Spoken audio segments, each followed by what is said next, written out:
Welcome to section 3. In section 2, you were able to see all you will be learning in this course. Now in section 3, let's get started. In this section, we are going to be learning definition and interpretation of indices. Indices deals with base and power.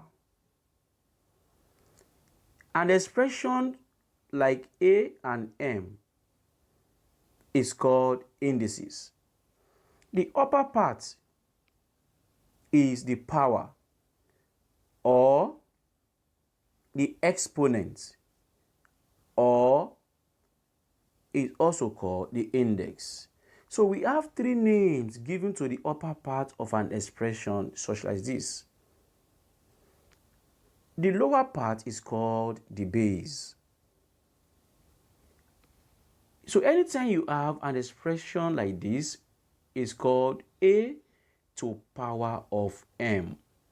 I can also have it Y to power of X. Look at this. It means X is the power,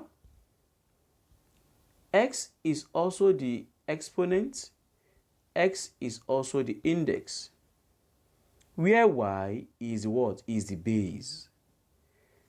Likewise, having it this way, P to power of Q, P to power of Q. Q is the power or the exponent or the index. P is the base. Now let's involve this with numbers. Now 2 raised to power 3 means 2 times 2 times 2. That is 2 in 3 places. And that gives us 2 times 2 equals 4. 4 times 2 equals 8. Very good. Look at this again. 3 raised to power 2. Remember, the 2 is the index, while the 3 is the base. So 3 raised to power 2 means 3 times 3. 3 in 2 places. The power, the index, or the exponent, they are telling us how many times the base will be multiplied. Good. Now look at this. What do you think 3 raised to power 3 will be? 2 times 2 times 2. 3 is the index, the exponent, or the power, while 2 is the base. Now let's move on to the next stage we're going to be looking at. Now let's look at this briefly. Now if I have 4 to power of 2 and raised to power 3, what does this mean to you? It means 4 raised to power 2 in 3 places. Good. That is the meaning.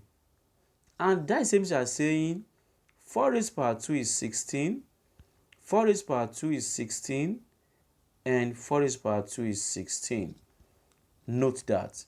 That is how to expand that.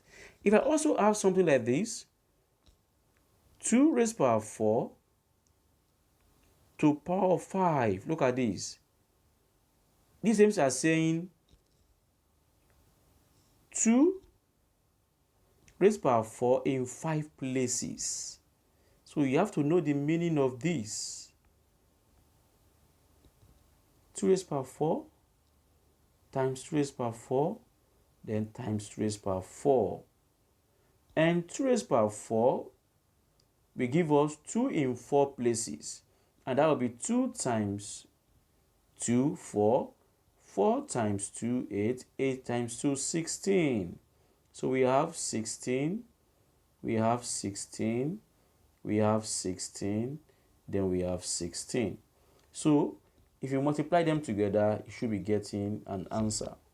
Now, this and many more are the things we are going to be looking at in this course. After this, slide, you will be going to a quiz to test your knowledge on what you have learned. And then I will see you in the next section where we are going to be dealing with laws of indices to give you the foundation of indices to mastery level. See you in section 4.